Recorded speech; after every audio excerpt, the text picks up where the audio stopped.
Hello again, whiskey friends. Thanks for joining me for another episode, everybody. So, today we are going to discuss and review the Bardstown Origin Series. This is the High Rye Bourbon, and it comes with a 6-year age statement. So, Bardstown just coming in hot this year with these new releases and a 6-year product right off the bat. Man, I'm pretty excited to get into this. I've gone in for a couple pours, and it has some very surprising aspects. Why don't you stick around, see what I felt was surprising about it, and we'll break it down together. Thanks for joining, everybody. Let's kick off the show.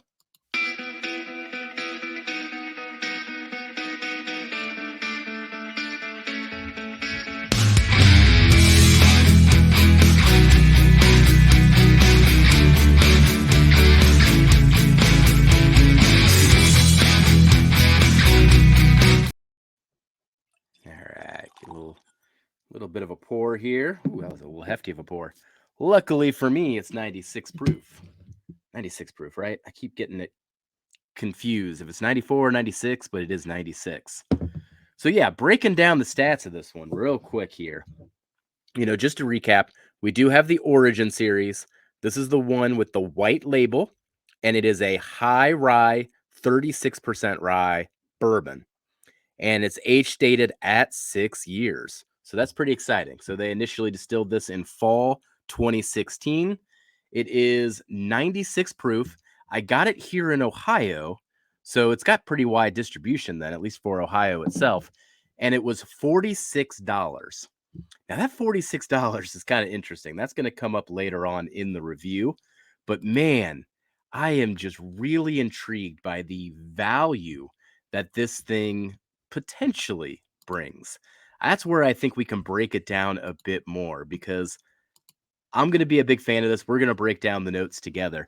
But at the same time, the gosh, the bottles that I would compare it to and say that are its nearest brethren or competitors or whatnot are probably a little cheaper. So then it becomes, is it value or is it overpriced for what it is? That's going to be the debate as we go through this. But let's go through the taste first before we get into the review itself.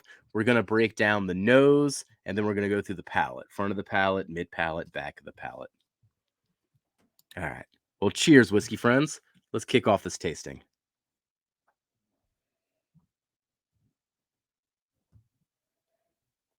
So off the nose, yeah, I just get lots of brown sugars, cinnamon, baking spices. It's very well rounded in that regard, but it doesn't swing too far into any particular dessert or fruit. It's more spice leaning.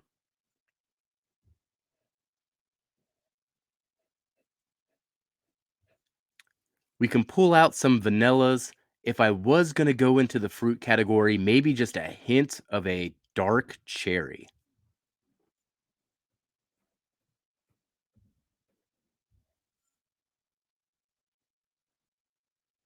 The nose itself, though, just very warm, inviting, very fall season. This is one that I don't think would turn anyone off. I think, getting into it, just about anyone could probably get into this nose and appreciate it.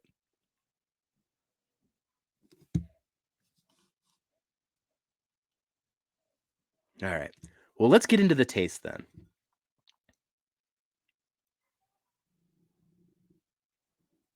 Mm,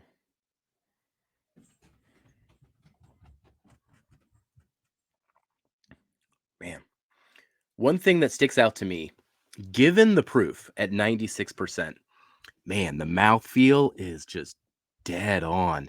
It's got this viscosity to it, despite the fact that it's 96 proof and it has been watered down to that degree for more general audiences. The flavors are also very prominent up front. Again, it's that brown sugar and cinnamon, maybe a little bit of nutmeg, getting into those baking spices. That's going to be a common theme throughout this.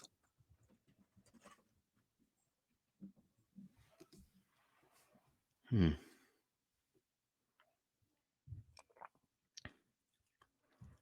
Hmm. Yeah, and as it travels back into mid palate. You get a little bit of cinnamon roll there, so you get a little breadiness that starts emerging. The fruits that emerge lean more into an apple, even a stewed apple, mixed with the cinnamon, and even getting like some butter in there. So if you mix some brown sugar, some cinnamon, some butter, stewed some apples into it. Hmm.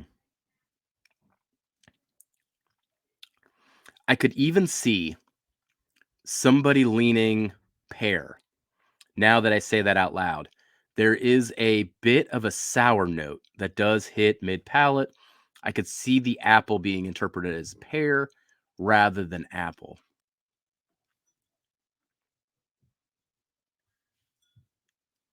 Hmm. And then going into the finish, what's real nice about the finish is there actually is a layer of oak that emerges. Maybe more so than what you would think from a 6-year product. You're starting to get into what you would expect from a 7-year, maybe even 8-year product, especially when it's been watered down like this. Man, I'm going to go in for one more taste, see if I get anything else on the finish, and then let's go through the score itself.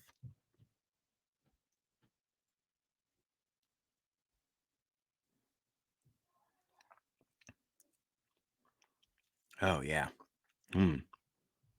That note that I just got there was kind of like one of those, not glazed donuts, but the one that has the cinnamon and the sugar on top of it. That came across on that last taste. Um, there's also on the very tail end of the finish, as the finish begins to wind down, there is a saltiness, almost like a rock salt that would be on the crust of rye bread. Kind of that artisan type bread that you get from a nice restaurant. It has that type of a salt, even with that crust. But for the most part, as I'm going through these notes, I like to lean into desserts. This is not a dessert forward bourbon. This is a spice forward bourbon, getting more into the cinnamons, the brown sugars for that sweetness, but nothing too distinct when we're breaking down the fruits and everything. It's not a fruit bomb. It's not a dessert bomb. It's a spice bomb. Well, let's get into the scores themselves. So I'll add this here. So we got the Bardstown Origin. This is the high rye bourbon. The way that we do the scoring system on the channel here is a breakdown of 3 categories: the flavor score, the experience score, and the value score. You can see how they're broken down here. There are a whole lot of metrics behind the scenes that go into this that we do give to the Patreon community and kind of give them the full details. But we simplify it here when we're doing it for the videos. But all in all, flavors were 40%, and that's just how good it tastes. Experience scores were 50%. That's when you're getting into the mouth feel and the complexity and the length of the finish, those more technical aspects. And then value's got to play a price in it, and this is 10% of the value score. So, overall, we are looking at a 73 out of 100. Anything between a 70 and a 79 is classified as very good. So this is on the lower end of that very good scale. But for a $46 96 proof bourbon, that is pretty impressive because we do not have any type of correction here for proof. Like, you got to bring the flavor or you don't. Whatever proof you decided to be, that's your problem. But this is standing up to things flavor wise that are cast strength. And it's the depth of it and the mouth feel of it and all those things is like the points that it was able to retain is actually pretty impressive for what it is. Thus, when we do get into the recommend, would I recommend this? I gave it an 8 out of a 10. Having a $46 price point is very inviting. It's very accessible.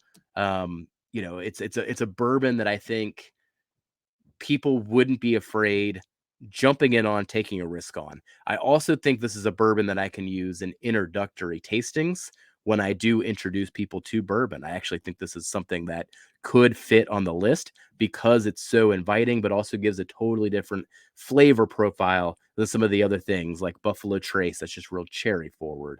It gives a different flavor profile of what's possible with bourbon. Thus, do I plan to buy another? I think so. I got to work my way through the bottle and bond and the other things that they released before I would come back to this one. But I think when it comes to the staples that are going to be on my bar, this has probably entered the equation.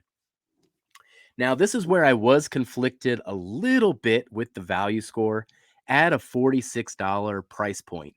When I thought about what are the alternative bottles or what type of bottles would I put this in a blind on, I didn't come up with many bottles that were more expensive than this. At 96 proof, $46, it does command a pretty good price. And when you're saying, hey, I like it better than a Buffalo Trace, I like it better than an Elijah Craig, basic Elijah Craig that are kind of all within that 6-year age statement. They're all around the same proof, but they typically are like $35 to $30. So that's the one thing. I think Bardstown is poised to almost take over the world here, but man, if they would have brought that price down to maybe a 35, it would have made it a whole lot more easier to recommend. That would have made it a 10 out of 10 potentially if it was a little cheaper. But that's an interesting thing to dissect. When I was walking around a liquor store earlier today, I was actually had this exact scenario in mind. Like, what would I compare it to? And is there anything that is more expensive that I would recommend this on? And the only one that came to mind as I was going through the store was the Blade and Bow.